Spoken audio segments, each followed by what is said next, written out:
ꯃꯌꯥꯝꯕꯨ ꯈꯨꯔꯨꯝꯖꯔꯤ ꯍꯧꯈꯤꯕ ꯃꯦ ꯇꯥꯡ 3ꯗꯒꯤ ꯊꯣꯛꯂꯤꯕ ꯏꯔꯥꯡ ꯑꯁꯤ ꯉꯁꯤ ꯐꯥꯎꯕ ꯇꯪꯗꯨ ꯂꯩꯇꯥꯅ ꯂꯩꯇ꯭ꯔꯤ ꯏꯔꯝ ꯑꯁꯤꯒꯤ ꯃꯇꯥꯡꯗ ꯑꯦꯂꯤꯠ ꯇꯤꯚꯤꯅ ꯈꯟꯅꯅ ꯄꯨꯊꯣꯛꯆꯕ ꯚꯣꯏꯁ ꯑꯣꯐ ꯗ ꯄꯤꯄꯜ ꯃꯤꯗꯤꯌꯥꯝꯅ ꯃꯤꯠꯌꯦꯡ ꯇꯥꯗꯨꯅ ꯂꯥꯛꯄꯤꯔꯤ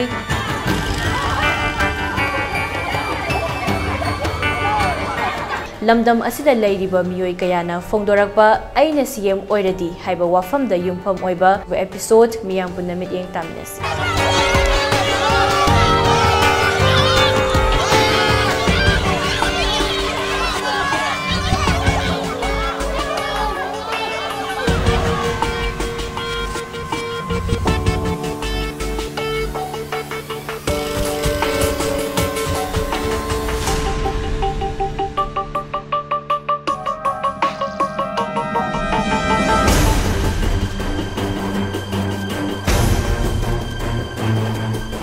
ꯑꯗꯣ ꯑꯩ ꯏꯍꯥꯟ ꯍꯥꯟꯕꯗ ꯑꯩꯈꯣꯏꯒꯤ ꯁꯥꯔ ꯕꯤꯔꯦꯟꯅ ꯇꯧꯔꯝꯕ ꯈꯔꯁꯨ ꯑꯩ ꯄꯟꯖꯒꯦꯀꯣ ꯃꯥꯅ ꯑꯩꯈꯣꯏꯒꯤ ꯄꯣꯄꯤꯒ ꯌꯥꯟꯊꯠꯇꯅ ꯑꯗꯒꯤ ꯐꯣꯔꯦꯁꯀꯤ ꯑꯗꯒꯤ ꯂꯝ ꯑꯦꯟꯀ꯭ꯔꯣꯁ ꯇꯧꯔꯝꯕ ꯇꯛꯊꯣꯛꯄ ꯑꯁꯤꯅꯆꯤꯡꯕ ꯇꯧꯔꯝꯕꯁꯦ ꯃꯁꯤꯒꯤꯗꯃꯛꯇꯤ ꯌꯥꯝꯅ ꯑꯩꯈꯣꯏ ꯅꯨꯡꯉꯥꯏꯕ ꯐꯥꯎꯖꯩ ꯑꯗꯨꯒ ꯊꯥꯁꯨ ꯊꯥꯒꯠꯆꯔꯤ ꯑꯗꯣ ꯑꯩꯅ ꯗꯤ ꯁꯤఎꯝ ꯑꯣꯏꯔꯦꯅ ꯈꯜꯂꯀꯥꯟꯗꯀꯣ ꯍꯥꯏꯗꯤ ꯑꯊꯨꯕ ꯃꯇꯝꯗ ꯑꯩꯈꯣꯏꯒꯤ ꯆꯣꯡꯊꯣꯛꯈꯤꯕ ꯑꯗꯤ ꯀꯨꯀꯤꯒꯤ ꯏꯆꯤꯜ ꯏꯅꯥꯎ MLAꯁꯤꯡ ꯃꯟꯇ꯭ꯔꯤꯁꯤꯡꯗꯣ ꯆꯣꯡꯊꯣꯛꯈ꯭ꯔꯒꯁꯨ ꯂꯩꯍꯧꯔꯤꯕ ꯑꯩꯈꯣꯏꯁꯤꯡꯁꯦ ꯃꯁꯤ ꯀꯩꯅꯣ ꯑꯦꯁꯦꯝꯕ꯭ꯂꯤ ꯐꯝꯒꯅꯤ ꯑꯦꯁꯦꯝꯕ꯭ꯂꯤ ꯐꯝꯃꯀꯥꯟꯗ ꯃꯣꯏꯒꯤ ꯔꯨꯜ ꯑꯦꯟ ꯔꯤꯒꯨꯂꯦꯁꯟꯗꯨꯒꯤ ꯃꯇꯨꯡ ꯏꯟꯅ ꯃꯣꯏꯁꯤ ꯗꯟꯗꯤꯁꯨ ꯄꯤꯕ ꯌꯥꯏꯌꯦꯅ ꯈꯜꯂꯤ ꯑꯩ ꯋꯥꯈꯜꯗꯀꯣ ꯑꯗꯨꯒ ꯍꯥꯏꯔꯤꯕ ꯑꯦꯁꯦꯝꯕ꯭ꯂꯤꯁꯤ ꯐꯝꯃꯀꯥꯟꯗ ꯃꯗꯨꯒꯤ ꯔꯤꯖꯣꯂꯨꯁꯟꯗꯨꯒꯤ ꯃꯇꯨꯡ ꯏꯟꯅ ꯑꯩꯈꯣꯏꯅ ꯁꯦꯟꯇꯔꯗ ꯆꯠꯂꯒ ꯚꯥꯔꯠ ꯁꯔꯀꯥꯔꯗ ꯍꯥꯏꯗꯤ ꯍꯣꯝ ꯃꯤꯅꯤꯁꯇꯔꯗ ꯑꯃꯗꯤ ꯄ꯭ꯔꯥꯏꯝ ꯃꯤꯅꯤꯁꯇꯔꯗ ꯌꯥꯝ ꯀꯟꯅ ꯄ꯭ꯔꯦꯁ ꯇꯧꯒꯅꯤ ꯃꯔꯝꯗꯤ ꯍꯥꯏꯔꯤꯕ ꯀꯨꯀꯤꯁꯤꯡꯁꯤꯁꯨ ꯑꯩꯈꯣꯏ ꯂꯩꯃꯤꯟ ꯆꯥꯃꯤꯟꯅꯔꯝꯕꯅꯤ ꯑꯗꯨꯒ ꯂꯥꯟ ꯀꯟꯅ ꯍꯧꯔꯛꯏꯕꯁꯤꯗꯤ ꯅꯔꯀꯣ ꯇꯦꯔꯣꯔꯤꯁ ꯍꯥꯏꯔꯤꯕ ꯃ꯭ꯌꯥꯟꯃꯥꯔꯗꯒꯤ ꯂꯥꯛꯄꯅꯦ ꯍꯥꯏꯁꯤꯗꯤ ꯑꯩꯈꯣꯏ ꯄꯨꯝꯅꯃꯛꯅ ꯈꯪꯉꯦꯀꯣ ꯂꯣꯡꯒꯤ ꯆꯠꯄ ꯀꯥꯡꯕꯨꯁꯦ ꯑꯗꯨꯅ ꯃꯣꯏꯁꯤꯡꯁꯤ ꯃꯇꯧ ꯀꯔꯝꯍꯥꯏꯅ ꯇꯧꯔꯒ ꯏꯟꯊꯣꯛꯈꯤꯒꯗꯒꯦ ꯂꯥꯟꯁꯤ ꯅꯦꯝꯍꯟꯒꯗꯒꯦ ꯍꯥꯏꯕꯁꯤꯒꯤ ꯃꯇꯥꯡꯗ ꯑꯩ ꯃꯣꯏꯒ ꯂꯣꯏꯅꯅ ꯄ꯭ꯔꯥꯏꯝ ꯃꯤꯅꯤꯁꯇꯔꯒ ꯂꯣꯏꯅꯅ ꯗꯤꯁꯀꯁꯟ ꯇꯧꯒꯅꯤ ꯀꯔꯤꯒꯨꯝꯕ ꯃꯣꯏꯅ ꯌꯥꯔꯛꯇ꯭ꯔꯦꯅ ꯈꯜꯂꯒꯗꯤ ꯑꯩ ꯂꯩꯕꯥꯛꯀꯤ ꯑꯣꯏꯅ ꯑꯩ ꯔꯤꯖꯥꯏꯟ ꯇꯧꯖꯔꯒꯦ ꯑꯩ ꯉꯁꯤꯗꯒꯤ ꯐꯝ ꯊꯥꯗꯣꯛꯆꯔꯦꯅ ꯑꯩ ꯐꯝ ꯊꯥꯗꯣꯛꯀꯗꯣꯔꯤꯕꯅꯤ ꯃꯌꯥꯝꯅ ꯈꯪꯗꯕ ꯑꯃ ꯂꯩꯔꯤꯀꯣ ꯃꯁꯤ ꯑꯩ ꯍꯥꯏꯅꯤꯡꯗꯕꯅꯤ ꯑꯩ ꯅꯣꯡꯒꯤ ꯑꯣꯖꯥꯅꯤꯅ ꯍꯥꯏꯖꯕꯅꯤꯀꯣ ꯆꯤꯐ ꯃꯤꯅꯤꯁꯇꯔ ꯁꯤꯟꯕꯒ ꯄꯤꯌꯥꯔꯒ ꯃꯔꯤ ꯂꯩꯅꯗꯦꯕꯀꯣ ꯃꯌꯥꯝꯅ ꯈꯜꯂꯦꯕ ꯆꯤꯐ ꯃꯤꯅꯤꯁꯇꯔ ꯁꯤꯜꯂꯒꯗꯤ ꯄꯤꯌꯥꯔ ꯂꯥꯛꯑꯅꯤ ꯁꯤꯟꯕ ꯌꯥꯔꯣꯏ ꯍꯥꯏꯕ ꯑꯗꯨ ꯂꯥꯜꯂꯤꯀꯣ ꯆꯤꯐ ꯃꯤꯅꯤꯁꯇꯔ ꯁꯤꯟꯕꯒ ꯄꯤꯌꯥꯔꯒ ꯃꯔꯤ ꯂꯩꯅꯗꯦ ꯃꯥꯏꯕꯦꯟꯁꯤꯡꯒꯤ ꯑꯣꯔꯒꯅꯥꯏꯖꯦꯁꯟ ꯑꯣꯔ ꯁꯤꯚꯤꯜ ꯁꯣꯁꯥꯏꯇꯤ ꯑꯣꯔꯒꯅꯥꯏꯖꯦꯁꯟꯒꯤ ꯇꯔꯐꯇꯒꯤ ꯑꯗꯨꯝ ꯍꯥꯏꯕꯤꯕ ꯗꯤꯃꯥꯟ ꯇꯧꯕ ꯍꯥꯏꯕ ꯇꯥꯔꯦ ꯗꯦꯃꯣꯀ꯭ꯔꯦꯁꯤꯒꯤ ꯔꯥꯏꯠ ꯐꯣꯔꯝꯗꯤ ꯑꯩꯈꯣꯏꯒꯤ ꯂꯩꯔꯤꯕ on the floor of the house special session ꯑꯃ ꯀꯧꯔꯒ ꯃꯗꯨꯗꯩꯗꯨꯗ ꯀꯩꯅꯣ ꯇꯧꯒꯗꯕꯅꯤ ꯈꯟꯅ ꯅꯩꯅꯒꯗꯕꯅꯤ ꯍꯥꯏꯕꯗꯣ ꯑꯩꯈꯣꯏꯒꯤ ꯁꯥꯏꯠꯇꯒꯤꯗꯤ ꯀꯣꯡꯒ꯭ꯔꯦꯁꯀꯤ ꯁꯥꯏꯠꯇꯒꯤꯗꯤ ꯌꯥꯝꯅ ꯉꯟꯅ ꯃꯁꯤꯒꯤ ꯄ꯭ꯔꯣꯕ꯭ꯂꯦꯝꯁꯤ ꯃꯦꯒꯤ 3 ꯍꯦꯛ ꯊꯣꯔꯛꯄꯗꯒ ꯃꯦ ꯊꯥ ꯃꯅꯨꯡꯗ ꯍꯥꯏꯕ ꯇꯥꯔꯦ ꯏꯀꯨꯏ ꯀꯨꯏꯗꯅ ꯑꯩꯈꯣꯏ ꯁ꯭ꯄꯦꯁꯤꯌꯦꯜ ꯁꯦꯁꯟ ꯑꯃ ꯀꯧꯕꯤꯌꯨ ꯍꯥꯏꯅ ꯁꯔꯀꯥꯔꯁꯤꯗ ꯑꯗꯨꯝ ꯇꯛꯅꯗꯅ ꯑꯗꯨꯝ ꯂꯥꯛꯄ ꯃꯣꯏꯅ ꯀꯧꯕꯤ ꯃꯔꯛꯇꯒꯤ ꯑꯩꯈꯣꯏ ꯂꯥꯏꯛ ꯃꯥꯏꯟꯗꯦड ꯄꯣꯂꯤꯇꯤꯀꯦꯜ ꯄꯥꯔꯇꯤ ꯑꯗꯨꯒ ꯑꯩꯈꯣꯏ ꯀꯣꯡꯒ꯭ꯔꯦꯁꯀꯤ ꯇꯔꯐꯇꯩꯁꯨ ꯏꯚꯟ ꯒꯚꯔꯅꯔꯗ ꯍꯥꯔ ꯑꯦꯛꯁꯦꯂꯦꯟꯁꯤ ꯒꯚꯔꯅꯔ ꯑꯣꯐ ꯃꯦꯃꯣꯔꯦꯟꯗꯝ ꯄꯤꯗꯅ ꯑꯦꯁꯦꯝꯕ꯭ꯂꯤ ꯍꯥꯎꯁꯁꯤ ꯁꯨꯃꯣꯟ ꯇꯧꯕꯤꯌꯨ ꯃꯦꯗꯥꯝꯅ ꯑꯩꯈꯣꯏꯒꯤ ꯍꯧꯖꯤꯛꯁꯨ ꯇꯛꯁꯟꯅ ꯂꯩꯔꯤ ꯍꯥꯟꯅꯗꯒꯤꯁꯨ ꯇꯛꯁꯟꯅ ꯑꯗꯨꯝ ꯂꯥꯛꯄꯅꯦꯕ ꯂꯣꯏꯅꯅ ꯑꯩꯒꯤ MLA ꯃꯁꯤꯗꯁꯨ ꯑꯩꯈꯣꯏ ꯅꯤꯛꯀꯅꯤ ꯃꯔꯝꯗꯤ ꯀꯔꯤꯅꯣ ꯍꯥꯏꯕꯗ ꯑꯩꯈꯣꯏꯁꯦ ꯏꯪꯅ ꯆꯤꯡꯅ ꯂꯩꯖꯕꯅꯤ ꯑꯩꯈꯣꯏ ꯃꯅꯤꯄꯨꯔ ꯑꯗꯨꯒ ꯃꯩꯇꯩ ꯍꯥꯏꯕ ꯖꯥꯇꯤꯁꯤꯗꯤ ꯌꯥꯝꯅ ꯑꯩꯈꯣꯏꯒꯤ ꯃꯤꯅꯨꯡꯁꯤ ꯆꯥꯎꯕ ꯑꯗꯨꯒꯨꯝꯕꯅꯤ ꯑꯗꯨꯅ ꯑꯩꯈꯣꯏꯅ ꯑꯩꯈꯣꯏꯒꯤ ꯃꯣꯏꯅ ꯇꯧꯔꯤꯁꯤꯗꯤ ꯐꯝꯕ ꯆꯠꯂꯒ ꯍꯤꯞꯄ ꯆꯠꯂꯤ ꯍꯥꯏꯕꯗꯨꯒꯤ ꯃꯑꯣꯡꯗꯨꯅꯦꯕ ꯑꯗꯨꯅ ꯃꯁꯤ ꯁꯨꯡꯌꯥ ꯌꯥꯅꯤꯡꯗꯦ ꯑꯩꯅ ꯁꯦꯝꯃꯨꯔꯗꯤ ꯍꯧꯖꯤꯛꯇꯤ ꯑꯩ ꯔꯤꯖꯥꯏꯟ ꯇꯧꯔꯒꯅꯦ ꯑꯩ ꯀꯔꯤꯅꯣ ꯑꯇꯣꯞꯄ ꯐꯣꯔꯦꯟꯒꯤ ꯀꯟꯇ꯭ꯔꯤ ꯑꯃꯗ ꯑꯩ ꯍꯦꯜꯞ ꯅꯤꯔꯨꯔꯒ ꯑꯣꯏꯔꯁꯨ ꯃꯅꯤꯄꯨꯔ ꯏꯃꯥ ꯀꯟꯒꯅꯤ ꯍꯥꯏꯕ ꯋꯥꯁꯦ ꯏꯃꯥꯅ ꯊꯝꯖꯩ Hello, ma'am. Ma'am, puno po khurumjari. Ikoi honorable MLA Minister punamak. Prajagi iho, prajagi wakhalon, prajagi thamoy nunggi. Ma'am si thangbi daba matungda honorable Chief Minister da praja punamak na yadrabani na. Mahakku resign to ba habse ikoi MLA ojari ba koi punamak na su yade haidra mangwanda koi na kada haidra hai. ꯑꯩꯒꯤ ꯃꯣꯠꯇꯗꯤ ꯆꯥꯖꯥ ꯑꯩꯅ ꯁꯦꯝ ꯑꯃ ꯑꯣꯏꯔꯝꯕ ꯇꯥꯔꯒꯗꯤ ꯀꯣ ꯏꯆꯥꯗ ꯍꯪꯕ ꯄꯥꯎꯈꯨꯝ ꯃꯇꯨꯡ ꯏꯟꯅ ꯀꯣ Hojik yam kan na mahulang poktok tana misi mina ante lanjena tana isai shu ya halaman mayam wana rije sigi yang kan nakal ani gi yang biraga akhoi khatagi yang mataba nakal ani gi yang biraga yam thuna akhoi center da angam ba thakta akhoi gi lehori ba MLA ma'am je akhoi state ki wana semi ba sarkar jana agam matam da taksan biraga thuna ko taksala kan da wari sana bani khangti kan tor ga akhoi irang je hana ko khud thokna ri irang jana phajin bana akhoi shanti thuna porpa ngam gane na khali aduna tana atai upai lai roi na khali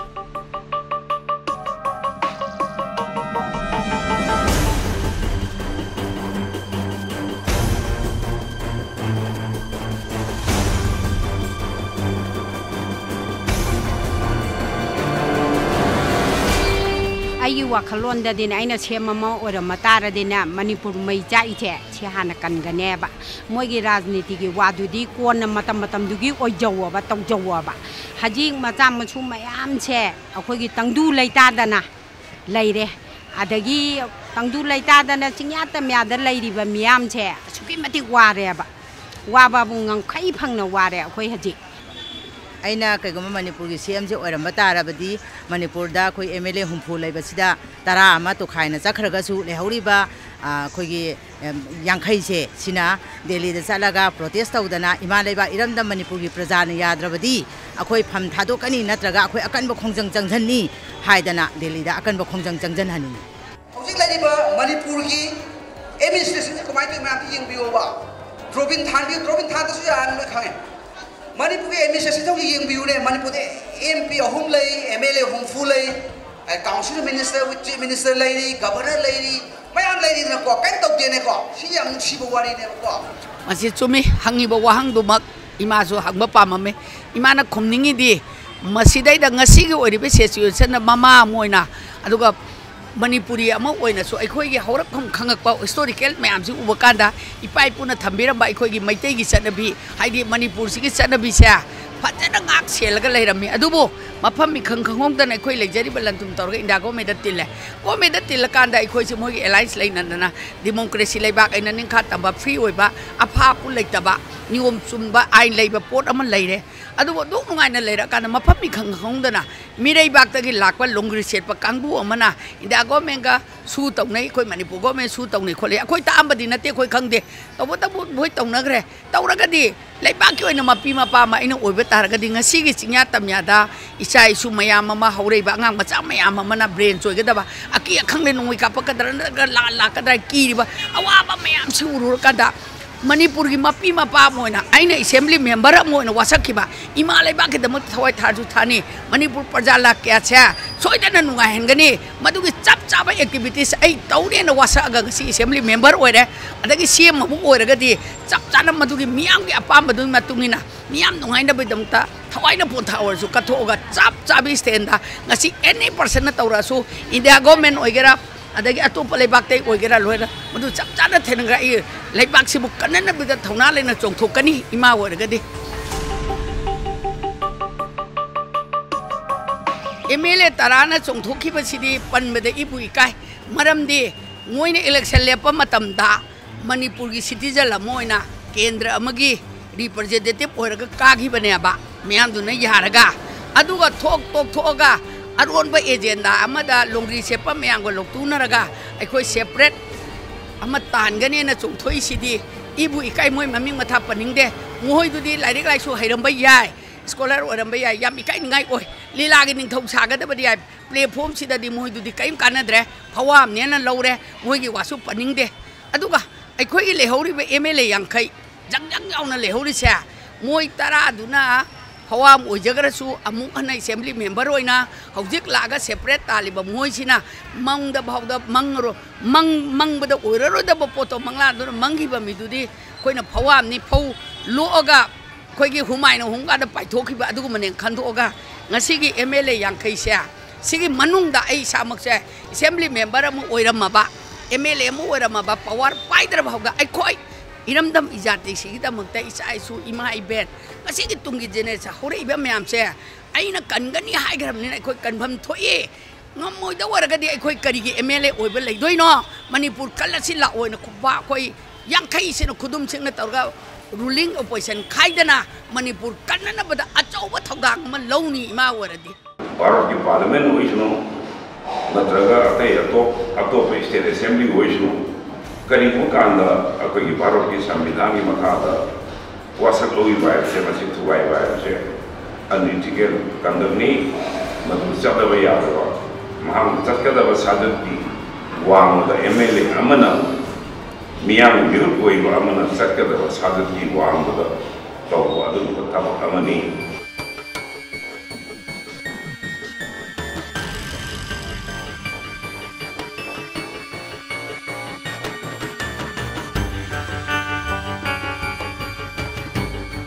CM ama oitaragadi irang je laksan nabagi damukta santi purang nabagi damukta kuki sintero singse hana takthong ma pham chana thongri batabani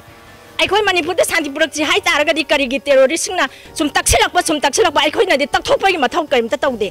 ngasi manipur gi chief minister na sigi kaino je swap tawba ngamde hauju phawada nomagi misi mina lep laite satharak le adu taragadi satharak tanaba kari tawsi hai taragadi makhoi takthokhiba ji अखोगी Indo Myanmar border से याम पोरस ओम फमनी मसीगी अखोगी border fencing जी खरदी हौरेबा अदुगी पाउदी लेजरे अदु कंप्लीट तौदिबसे याम थुना कंप्लीट तौरगा बॉर्डर सिदेसिदा अखोगी इन्फिल्ट्रेशन तौबा मसीगु मसी थिंगनबा याम थुना तौदनबा मसी मतांगा कोई हाई कोर्ट बार एसोसिएशन अमदी ऑल मणिपुर बार एसोसिएशन ना मसी मतांगा लोखोफम तौबा लीगली तौबा याबसिंग म तौदनी सिंह हाई बसूद लेबा मिलिटेरी ग्रुप सिंह से मकोई फंडिंग एंटायर फंडिंग सी ड्रग तंगी तौबनी अमदी मकोई सी सीजफायर दा सस्पेंशन दा लई हाइरगा करम हाइला ड्रग दा करबार यौरमिनो हाइबो वाहन से दली मणिपुर वाहो असल मोई वजाना मसाई ग्राउंड रूल्स तापीरमे ग्राउंड सुगी ग्राउंड रूल्स सिंसिदा कोइना ड्रग ललोनबा मी ललोनबा ब्लैक करबार तौबा सिगुम्बा अमता यावदे कॉपी थाबसु यावदे अदुई तारगदी सुसी अखोगी कस्टडी दा गवर्नमेंट ऑफ मणिपुर की कस्टडी दा लई मकोई सी गवर्नमेंट ऑफ इंडिया का गवर्नमेंट ऑफ मणिपुर का मकोई का सोई तौनबा मतम सिदा मिलिटेंट सिंसिना हाई सी कोई हिंसा थादोक सरगे अखोई नॉर्मल कुसी अमा लाक्सरगे अनोबो कुसी अमा सेमजरगे निरक्ता तिजरगे फत्तबंता तौजररोय मियाम मरता मुहजरगे हाय अदुगी दमकता गवर्नमेंट अनिसना याम फरे अदु तारगदी नो नॉर्मल लाइफ लागे हाय तारगदी फरे हलो ओ हायदना मकोई सिदा अखोइना कादर अममम दा लिसिंग मंगा मंगा पीरगा थमिले कदाइदा कनागी कस्टडी दा नीना मी अमदी तली थमदब यादबनिना गवर्नमेंट ऑफ मणिपुर की कस्टडी दा थमले मकोई डेजिग्नेटेड केएम सिंसे सिगे हाइबा डेजिग्नेटेड केएम सिंसिदा मकोई मुक्लाई काइगी अयाबा यावदे ग्राउंड रूल्स दा डेजिग्नेटेड केएम ता लैसी मकोई केएम को ngakna balu me khara khata tigani adu sigi singsena nongme se painaga ngakani adu ba hen bakada sin kulai ta paile yani aina karigumba CM oiram batho abadi bako athuba matamda akhoi nakalani maki oiba santai tausanaragan tausanana ba honagani aduga nakalani maki ba misi mina thokringai matamda yam thuna akhoi gi santi purangna ba je oi honaba ngamna ba honagani ba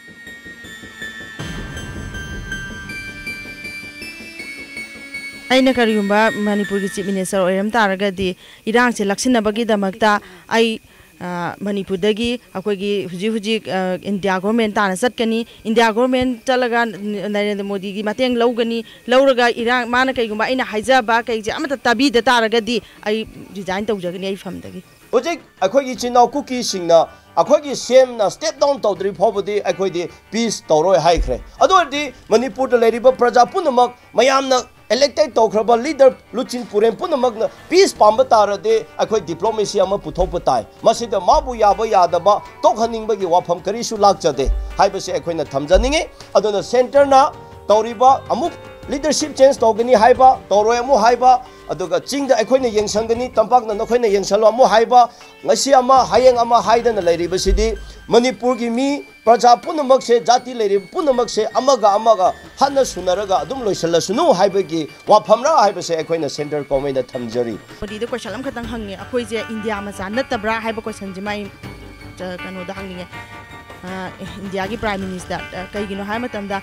akoi ji india ma sa ma oiraga su hujik phobagi manungda modi na ngasi phobada kanigum be wahai ma ta khoi da ngang gi belaite lam haibedi manipur je sukyam irang khalis da ma ge wahai am phongdok pa leite adai irang nemthana ba kanigum control ma ta sumana action paikhat pa leite bani na kwai maru aina mangonda hangningi se akoi ji india ma sa natrabra haiba question je modi da hangjani su lokthokpa NRC sanahanba adagi kuki militant singsi magi lebhamda salhankiba halangiba ꯑꯩꯈꯣꯏꯅ ꯊꯦꯡꯅꯔꯤꯁꯤ government of Manipur chief ꯃꯤꯅꯤꯁꯇꯔꯅꯁꯨ ꯃꯃꯥꯡꯒꯤ ꯆꯍꯤꯗ ꯂꯥꯎꯊꯣꯛꯄꯤꯈ꯭ꯔꯕꯅꯤꯗ ꯁꯨꯗ ꯂꯩꯔꯝꯕ ꯃꯤꯂꯤꯇꯦꯟ ꯃꯌꯥꯝ ꯑꯃ ꯗ꯭ꯔꯛꯇ ꯁꯦꯟꯅꯔꯝꯃꯦ ꯍꯥꯏꯗꯅ ꯑꯗꯣ ꯁꯔꯀꯥꯔꯅꯁꯨ ꯌꯥꯖꯔꯕ ꯑꯃꯗꯤ ꯑꯩꯅꯁꯨ ꯍꯟꯖꯟ ꯑꯗꯨꯝ ꯍꯥꯏꯗꯅ ꯂꯥꯛꯑꯕꯅꯤ ꯁꯁꯄꯦꯟꯁꯟ ꯑꯣꯐ ꯑꯣꯄꯔꯦꯁꯟꯗ ꯂꯩꯕ ꯑꯗꯨꯒ ꯑꯩꯒꯤ ꯀꯁꯇꯗꯤꯗ ꯂꯩꯕ ꯈꯨꯠꯂꯥꯏ ꯄꯥꯏꯕꯁꯤꯡꯗꯨꯅ ꯈꯨꯠꯂꯥꯏ ꯄꯥꯏꯔꯒ ꯗ꯭ꯔꯛ ꯂꯂꯣꯟꯕꯗꯒꯤ ꯇꯦꯛꯁ ꯈꯥꯏꯕ ꯄꯣꯄꯤ ꯐꯤꯜꯗꯒꯤ ꯇꯦꯛꯁ ꯈꯥꯏꯕ ꯄꯣꯄꯤ ꯊꯥꯕ ꯌꯥꯎꯕ ꯄꯣꯄꯤ ꯐꯤꯜ ꯉꯥꯛꯄ human trafficking tauba, black marketing tauba, highway tax khaiba mayam si tau lai daragadi Manipur ya halise government Manipur gi custody da lai banatra Manipur di drug na la thuru ga loyore atu daragadi ceasefire gi suspension of operations gi policy se khana bang thok tabra haiba isamag na siamak uibo taragadi ijati gi damta aina pari ba phamje thado mag ai ira ba si kalage haidna ai iram aina pari phamje thado ga mayanggi marakta leibak kanabagi dum tathok yaugani president rula amatanda government ka thok hon baya re mama thok han dana khamani lepang amrangam dabra na test awani makhong ji lepang am da tara ga ma ji so ko na saka sa kun da ya ni thok ya ni wa saru lokong tara ga ko election han da ya ni Manipur hi ngasi lai ba kilam sida election han ba matam da husi lai ba lai ngak se tarak ta graba yes adugi ki ba aduna moina pia se mai tei no sana na sandok ba pia kiridi government of India ga government of Manipur ga ba maram di pia la ko matam da phai mangzari di moi ne asa ina ga semo adine Manipur praja namak si santi oina lehalaga isa su punamak lai lai su phana mapok thong na tamhalaga miyang roiba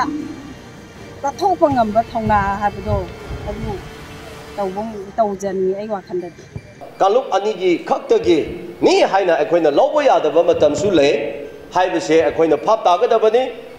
aduga lowe ani gi tamakne haina lawre hairasu tawriba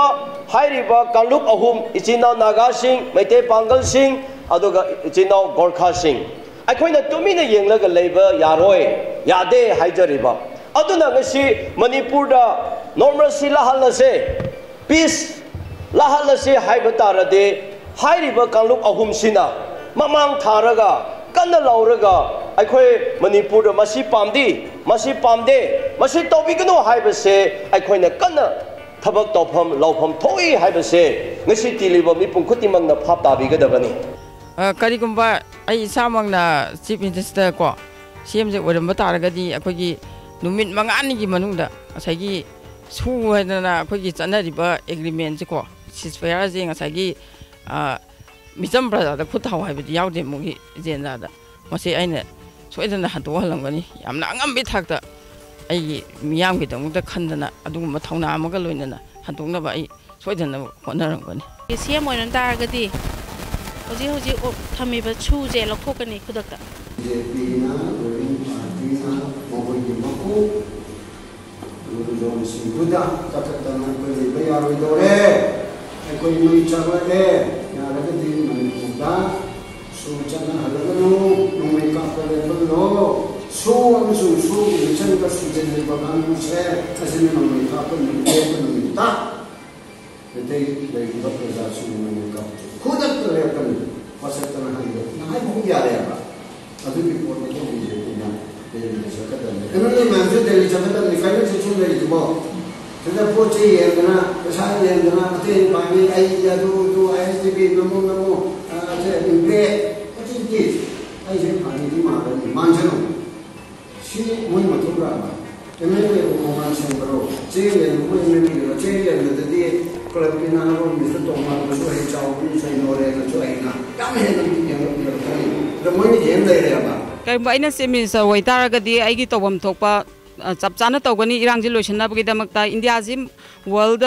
super power country singi manung da chalibani aduna masing yamlaba police force sing sizinaraga kaisun masing yam gidraba kuki militant sing ju loishan vibe je kaisunate aduna masi loishan vibe je phajana lokhapam thokpa thabak lokhalaga loishan na bahona gani makoina micham hali bani yum kai kai mai thari bani nungaina shanti oina lemin nazaramba खंग खंगौदना मखोइना हौरकपा इरांगनेबा अदुदि मरा लेबा मोइसि लोइसनबम थोक्तब्राबा अइना same ओइरम तारगदि हुजि हुजि MLA Tara तोख्रिबसे मोहोइसि करिगिनो हाइरगा दंदि पिगनि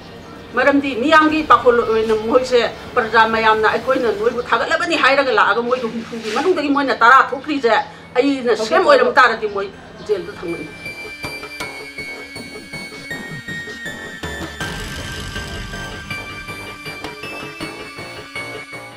ngasi oina Voice of the People matang ase loisinjari channel asimaktada pungfam asimaktada thokliba thodok asiga mari leinana kanana kari hairi haibadu mathangi episode ta khangminarasi ngasi oina di kaina nabaya thangni jari pinabirasi